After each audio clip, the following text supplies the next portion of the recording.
Yeah, I think it will be a great advantage for us. Last year, we kind of were nomads for the first 3 months of the season. Our new rink opened December 1st, and even then they were running on generators, and we couldn't even have fans in the stands, and so it was hard. I mean, we weren't very successful to begin with, but then kind of being kind of nomads made it a little bit harder for us to attract the top end talent. Now that the rink's done and we're in a first-class facility, and our locker room's better than a lot of NHL teams.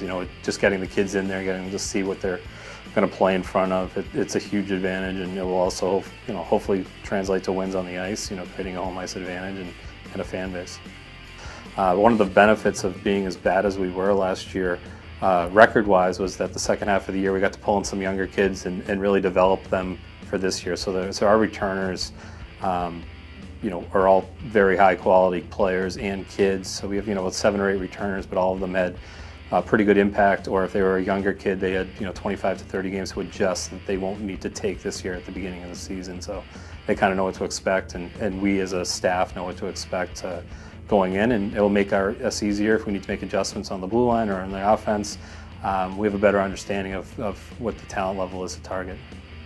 I think just continuing to build relationships. I mean, we had 4 wins last year, but we had 15 NCAA commitments. We had a pretty high number compared to other teams in the league. We're right about in the middle. But having a higher quality player will lead to more Division I commits.